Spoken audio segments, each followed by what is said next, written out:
మహాశివరాత్రి శుభాకాంక్షలు రమ్మ గారు. మహాశివరాత్రి శుభాకాంక్షలు జయ. సుమన్ టీవీ ప్రేక్షకులందరికీ మహాశివరాత్రి పర్వదిన శుభాకాంక్షలు. శివరాత్రి పర్వదినం గురించి మరొకసారి మీ మాటల్లో. మాఘ బహుళ చతుర్దశి, మాఘమాసం వచ్చింది. మాఘ స్నానాలు మొదలుపెట్టారు. రథసప్తమని వరుసగా పండగలైనాయి. భీష్మ ఏకాదశి చేసాం. మాఘ పౌర్ణమి, మహామాఘి అని అందరూ సముద్ర స్నానాలు, నదీ స్నానాలు, ఈ వ్యవహారాలు నడుస్తుంటాయి. ఈ నెల చివరికి వచ్చేసరికల్లా మనకి చలి తగ్గిపోతుంది. శివరాత్రి వస్తే శివ శివ అని చలి తగ్గిపోతుంది అని చెప్పుకుంటాం. 3 రోజుల నుంచి హైదరాబాద్లో ఎంత చలిగా ఉందో, శివరాత్రి వచ్చేసరికి చలిపోయి ఎండ ఫిక్స్ అవుతుంది.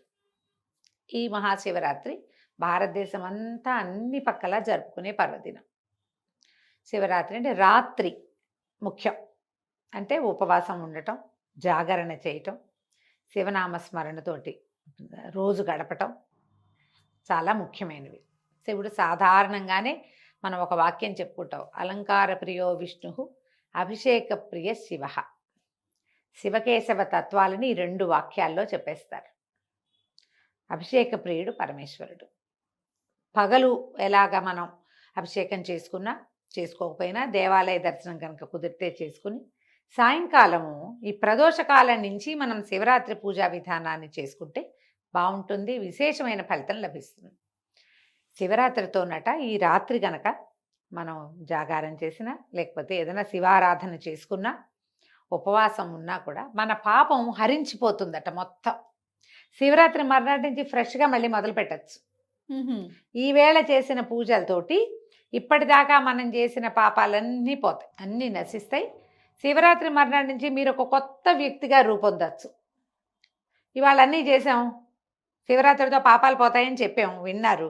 నేనే కాదు, గురుగారులందరూ చెప్తారు, శివరాత్రి కనుక ఉపవాసం చెయ్యి, శివదర్శనం చెయ్యి, దేవాలయ దర్శనం చెయ్యి, అభిషేకం చేయించు, అభిషేక తీర్థం పుచ్చుకో, జాగరణ చెయ్యి, పాపాలన్నీ పోతాయంటే అమ్మయ్య మనవన్నీ పోయినాయని రేపు ఫ్రెష్ స్టార్ట్ మళ్ళీ స్టార్ట్ చేద్దాం అనుకోకూడదు.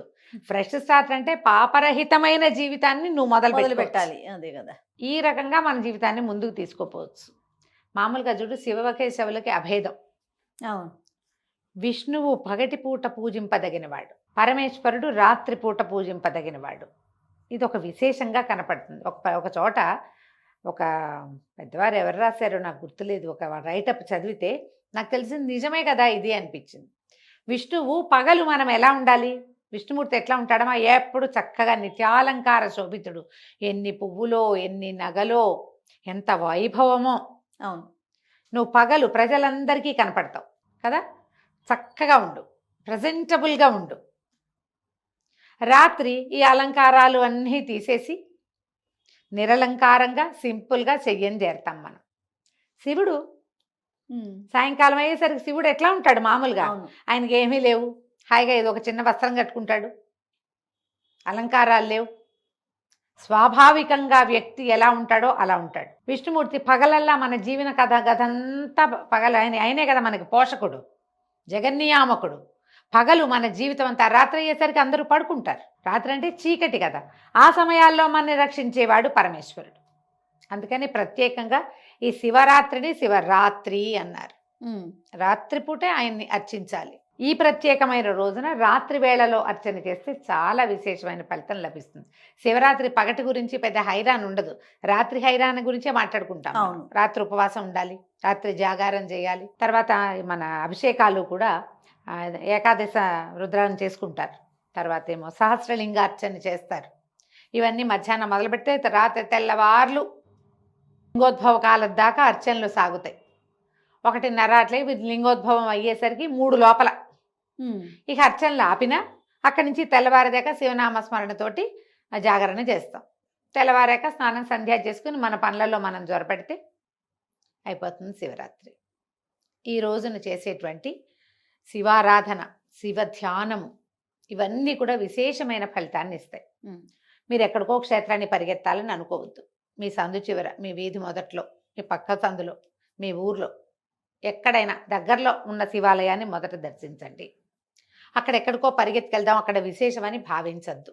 మీ పక్కనున్న శివాలయం కూడా విశేషమే, అది బహుపాతది, ఎక్కువ మంది జనం రాకపోయినా సరే. ఇక్కడికి వెళ్ళకుండా మీరు ఎక్కడికి వెళ్ళినా మీకు ఏ ప్రయోజనము లభించదు. కాబట్టి సమీపంలో ఉన్న శివాలయ దర్శనం అవకాశం ఉంటే చెయ్యండి. ఇంట్లోనే శివారాధన చేసుకోండి. మీ ఇంట్లో ఒక బుజ్జి శివలింగం ఉంటే ఆ మాత్రం ఉన్నా సరే ఓం నమ శివాయ అని శివనామస్మరణ చేసుకుంటూ, లేదా మీకు వచ్చినటువంటి బిల్వాష్టకమో, లింగాష్టకమో, విశ్వనాథాష్టకమో, శివమానస పూజ ఏదో ఒకటి చెప్పుకుంటూ కాస్త నీళ్ళు పోయండి, దండం పెట్టుకోండి. శివుడికి అనేక రకాల ఫలాలు, తర్వాత ఏమో డ్రై ఫ్రూట్స్ అని, నట్స్ అని, అవి ఏవైనా నివేదన చేయొచ్చు. శివరాత్రి నాడు మనం అన్నం తినం కాబట్టి అన్న నివేదనలు అంతగా చెయ్యరు. ఉపవాసం ఉంటే మంచిది. శివరాత్రి నాడు ఉపవాసం చాలా విశేషం.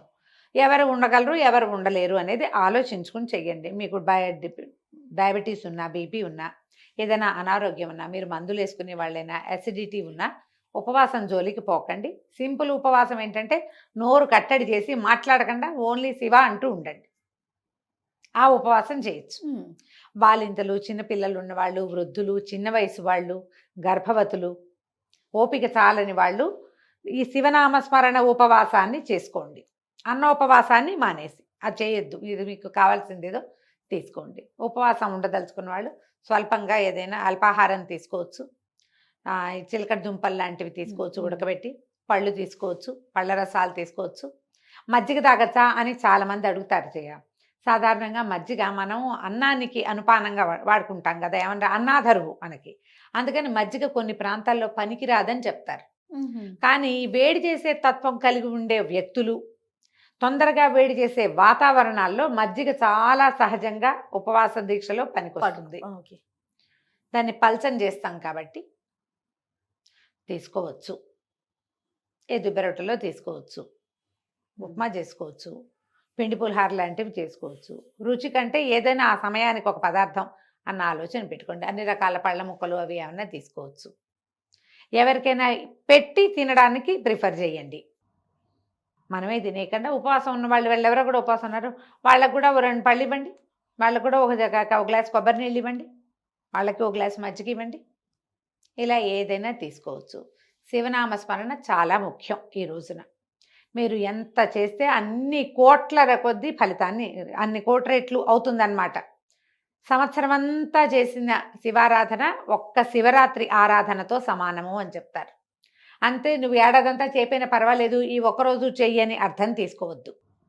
మీరు ఏడాదంతా ఎంతో కొంత చేసుకుంటూనే ఉంటారు. ఇది చేస్తే ఇంకో ఏడాది మీకు ప్లస్ అవుతుంది. అవును, గ్రహస్థితుల్లో మార్పు వస్తుంది దీనివల్ల, శివారాధన వల్ల. మీ అలవాట్లు, మీ ఇళ్లల్లో పద్ధతులు, మీ సమీప దేవాలయ విధానాలు, మీ ప్రాంతపు ఆచారాలు ఏమున్నాయో వాటిని పాటించండి. శివారాధన అత్యంత ఫలప్రదమైంది. శివుడు ఐశ్వర్యకారకుడు, మోక్షకారకుడు 2 చెప్తారు. ఈయన్ని పట్టించుకోవటం, ఆయన్ని ఒప్పించటం సులువుగా ఆయన మనకు వశంవదుడవుతాడని చెప్పబడుతుంది. పెద్దవాళ్ళంతా చెప్తారు ఆ మాట. పురాణాల్లో తొందరగా సులభంగా వచ్చేస్తాడు శివుడు అని చెప్తారు. మీ మనసు ఆయన వైపుకి తిరిగితే ఆ మనసు తెలిసి మన దగ్గరకు వచ్చేస్తాడు. ఒట్టి నోటితో అంటాం కాకుండా లోపల నుంచి ప్రార్థన చేయండి.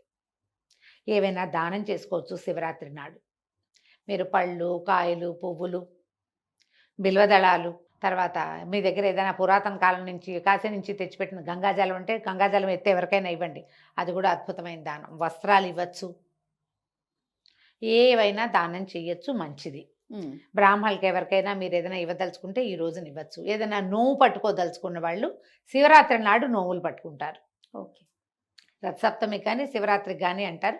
శివరాత్రి కూడా పట్టుకోవచ్చు. అయితే ఈ సంవత్సరం ఏంటంటే ఇప్పుడు ఇంకా మూఢం ఉంది, శివరాత్రి తర్వాత మూఢం వెళ్తుంది. అవును, కాబట్టి ఒకసారి మీ పురోహితుడిని లేదా మీ అత్తగారిని సంప్రదించి ఈ నోములు వ్యవహారంలోకి దిగండి. ఇప్పుడు ఇందులో కూడా శివరాత్రి మనం ఉపవాసము, జాగరణ అంటామా. జాగరణ అంటే పూర్వం ఏం చేసేవాళ్ళు, తెల్లవారులు మెలకుగా ఉండటానికి ఒక టికెట్ మీద 2 సినిమాలు అలా వేసేవాళ్ళు.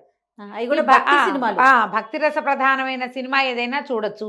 శుభ్రంగా ఏ గురుగారులు బోళ్ళని ప్రవచనాలు ఉన్నాయి, మా కథలు కూడా మీరు వినొచ్చు. నాయనార్ల గాథలు ఉన్నాయి, చక్కగా అవి వినొచ్చు. దేవాలయాల ప్రశస్తిని గురించి చెప్పిన వీడియోలు ఉన్నాయి, అవి వినొచ్చు. జాగరణ చాలా ముఖ్యమైనది, ప్రముఖమైనది. అందరూ తెల్లవారేదాకా ఉండలేకపోతారు. కనీసం లింగోద్భవ కాలం దాకా ఉండి, లింగోద్భవం తర్వాత తీర్థం ప్రసాదం పుచ్చుకొని పర్వాలేదు, కాస్త కొంచెం నడుము వాల్చిన ఏం కాకపోవచ్చు. కాకపోతే మరి మంచాల మీద పడుకోకుండా కాస్త ఏ సోఫాలోనో ఏ కిందో నడుము వాల్చండి, ఫలితం బాగుంటుంది. ఏకసయాగతులు కావటం భార్యాభర్త అవి పనికిరావు. ఉమ్, అలా కాకుండా చూసుకోండి. ఇప్పుడు ఈ ఉపవాసాన్ని ఎప్పుడు విడవాలి అని ఒక ప్రశ్న ఎప్పుడు అవునండి. ఉంటుంది. మర్నాడు ఉదయం మీరు మామూలుగా ఆరాధన చేసుకుని దీపారాధన చేసేసుకుని ఇంట్లో ఆ, భోజనం చేసి టిఫిన్ చేయొచ్చు, ఇంకే తప్పు లేదు దానికి. ఓహో. ద్వాదశి లాంటి నియమం ఇక్కడ రాదు, ఉమ్, తెల్లవారటమే. అలాగని తెల్లారగానే బయటికి ఎక్కడికో వెళ్ళి టిఫిన్ తినేసే పని మాత్రం చేయబోకండి, అది బాగుండదు అట్లాంటి పద్ధతి. మీరు ఇంట్లోనే దేవుడికి దీపం పెట్టుకుని ఏదైనా పండో ఫలమో నివేదన చేసుకుని ఆ, ఇంట్లో చేసుకుని తినండి. అది మీరు రాత్రి పగలల్లా ముందు రోజంతా ఉపవాసం ఉండి మర్నాడు ఈ బయట ఏదైనా తింటే ఆరోగ్యం కూడా చెడిపోతుంది. నాన్ వెజ్ తినచ్చా, ఇదొక ప్రశ్న వస్తూ ఉంటుంది. అవన్నీ మీ విజ్ఞతకే వదిలేస్తున్నానండి, మీరు ఆలోచించుకోండి. ఈ తినచ్చా అని ఎప్పుడు అడుగుతాం మనం? తినకూడదేమో అని మనకు లోపల మనసులో ఉంటే అనిపించినప్పుడు. మీకు ఆ ప్రశ్న వస్తుంది కదా. అవునండి. మరి మీకు ఒక విజ్ఞత, మీకు లోపల ఉంటాడు కదా, ఒక ఆత్మారాముడు, ఆయన చెప్తాడు సమాధానం, చెయ్యొచ్చా చేయకూడదా అని. అవును. మిమ్మల్ని మీరు ప్రశ్నించుకుని చేస్తారో మాంతారో మీదే చాయిస్, ఇవి చెప్పేవి కాదు, అంతే. ఆలోచించుకుని చేయాల్సిందే. మర్నాడు మామూలుగా మీరు భోజనం చేసేసేయచ్చు, ఇంకే తప్పు లేదు. నమస్తే రమ్మగారు. నమస్తే జయ.